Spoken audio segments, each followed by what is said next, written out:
राधे कृष्ण राधे कृष्ण। श्री कृष्ण जी का 16,108 रानियों के साथ विवाह और उनकी संतति का वर्णन। प्रद्युम्न का प्रकट्य तथा रति और रुक्म पुत्री के साथ उनका विवाह। श्री नारद जी कहते हैं, हे मिथिलेश्वर, अब श्री कृष्ण की अन्य पत्नियों के मंगलमय विवाह का वृतांत सुनो, जो समस्त पापों को हर लेने वाला, पुण्यदायक तथा आयु की वृद्धि का सर्वोत्तम साधन है। सत्राजित नाम से प्रसिद्ध यादव को साक्षात भगवान सूर्य ने स्यमंतक मणि दे रखी थी।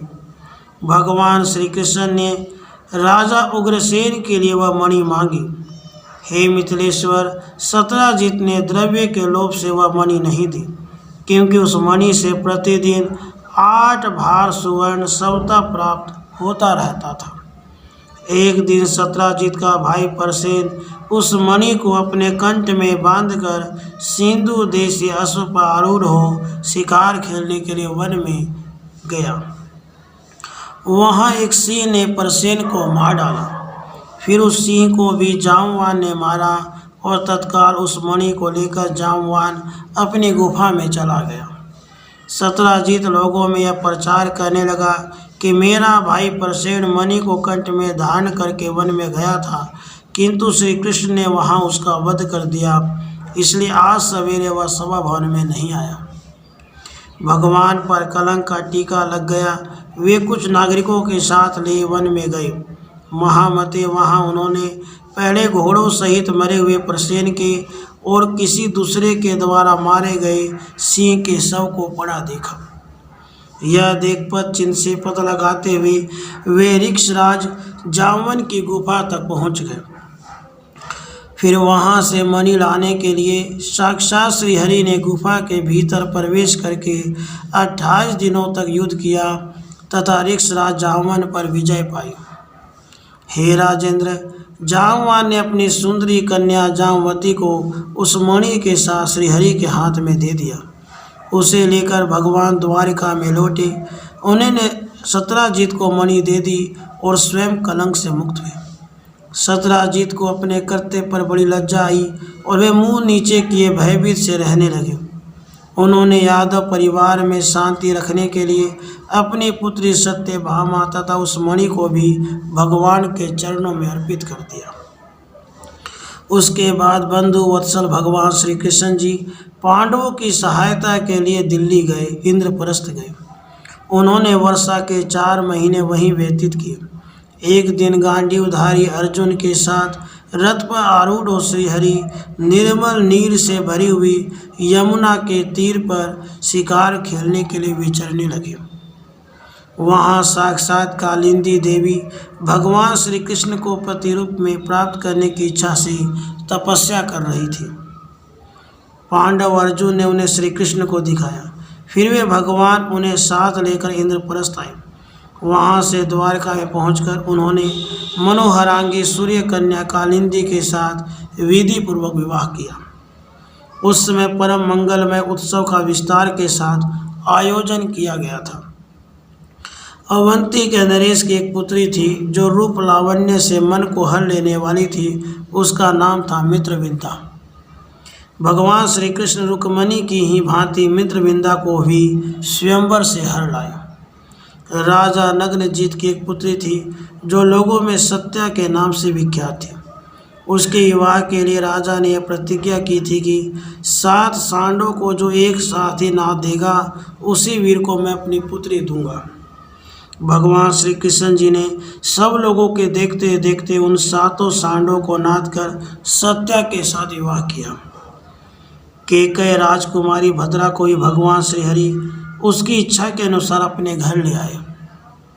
वहाँ कालिंदी की भांति भद्रा के साथ उन्होंने विधि पूर्वक विवाह किया। राजा व्रतसेन की एक पुत्री थी जिसे लोग लक्ष्मणा कहते थे। वह समस्त शुभ लक्षणों से संपन्न थी। उसके यहाँ स्वयंवर में मत्स्य वेद की शर्त रखी गई थी। भगवान ने उस मत्स्य का भेदन किया और अपने ऊपर आक्रमण करने वाले शत्रुओं को परास्त करके लक्ष्मणा का हाथ पकड़ा। 16,100 राजकुमारियां भौमासुर के कारागार में बंद थी। भगवान ने भौमासुर का वध करके उसकी कैद से उनको छुड़ाया। उन चारों दर्शना युवतियों की इच्छा देखकर वे उन्हें अपने साथ ले आए। एक ही मुहूर्त में विभिन्न भवनों में रहती हुई उन युवतियों के साथ अपनी माया से उतने ही रूप धारण करके भगवान ने उन सबका विधि पूर्वक पानी ग्रहण किया। इस प्रकार 16,108 रानियों में से प्रत्येक ने भगवान के 10-10 पुत्र उत्पन्न किए। वे सभी गुणों में पिता के समान थे। भीष्मक कन्या रुक्मणी के गर्भ से सबसे पहले प्रद्युम्न प्रकट हुए। वे कामदेव के अवतार थे और पिता की ही भांति समस्त शुभ लक्षणों से भूषित थे। निर्दयी शंबरासुर ने 10 दिनों के भीतर ही उन्हें सूतिकागार से उठाकर समुद्र में फेंक दिया। वहाँ उन्हें एक मत्स्य निकल गया। फिर भी वे श्री कृष्ण कुमार मत्स्य के उदर में मरे नहीं। वह मत्स्य शंबरासुर के पाकालय में चीरा गया तो उसमें से प्रद्युम्न निकले। वहाँ उनकी पूर्व पत्नी रति ने उनका पालन किया। जब वे बड़े हुए और यौवनावस्था प्रारंभ हुई तब उन्हें अपने शत्रु की करतूत का पता चला। राजन, फिर अपने शत्रु शंबरासुर का वध करके वे दिव्य भार्या रति के साथ द्वारका में आए।